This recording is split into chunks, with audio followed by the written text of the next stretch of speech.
Muito bem, meus queridos irmãos, a paz do Senhor a todos. Vamos lá, nós vamos dar início ou dar continuidade ou continuar em uma série de vídeos sobre este livro aqui, ó, Entendendo os Dons Espirituais, um guia completo do autor Sam Stormer, tá bom?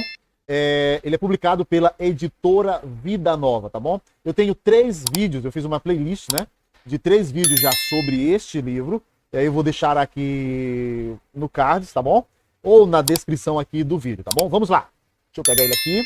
E aí eu selecionei uma parte, uma porção do livro, que nós temos como título Qual é o propósito dos dons espirituais? Vamos lá?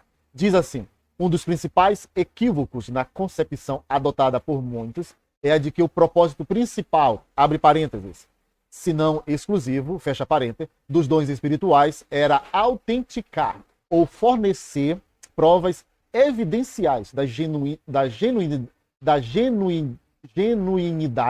dos apóstolos e do seu ministério no primeiro século. Mas Paulo deixou bem claro que o propósito principal de todos os dons é edificar ou construir e fortalecer espiritualmente os outros cristãos.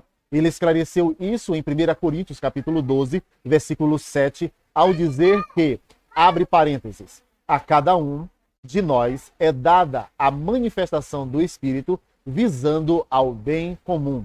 Os dons são orientados às outras pessoas. Isso de maneira nenhuma sugere que é errado que um cristão individual seja pessoalmente edificado pelo exercício dos seus dons. É praticamente impossível exercer nosso dom espiritual com fidelidade, qualquer que seja o contexto, e não experimentar uma bênção de algum tipo.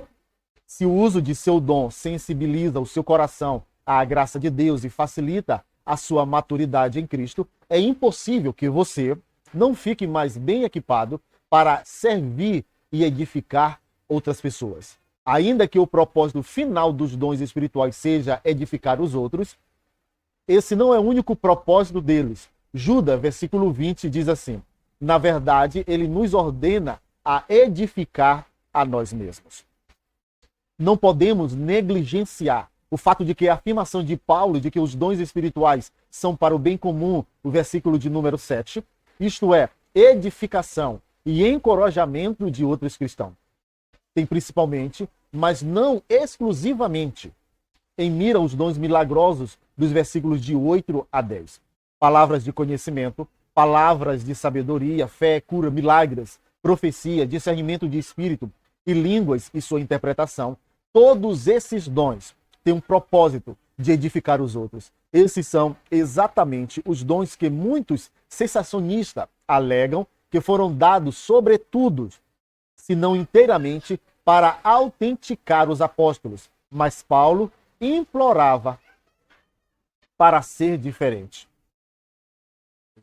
Paulo continuou nessa veia enquanto descrevia em todo o 1 Coríntios, capítulo 14, o que todos os dons espirituais e especialmente a profecia são dadas para edificar outro cristão.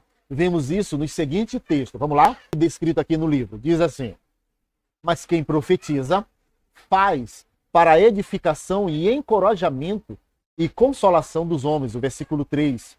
Quem profetiza edifica a igreja, versículo 4. Tanto a profecia como as línguas interpretadas são dadas para que a igreja seja edificada, versículo 5. Todos os cristãos, no uso de seus dons, devem procurar crescer naqueles que trazem a edificação para a igreja, versículos 12, parte B.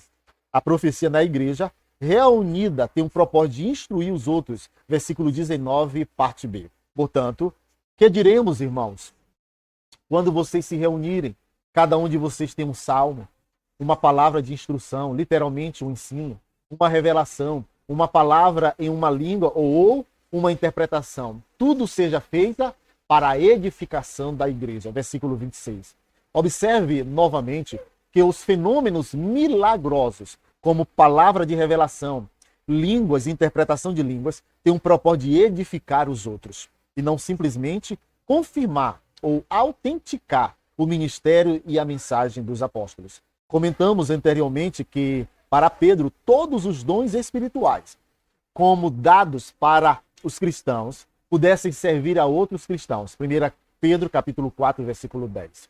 Alguns sensacionistas têm questionado se o dom de línguas tinha um propósito de edificar os cristãos. Se não tinha esse propósito, por que Deus forneceu o dom de interpretação para que as línguas pudessem ser utilizadas na igreja reunida?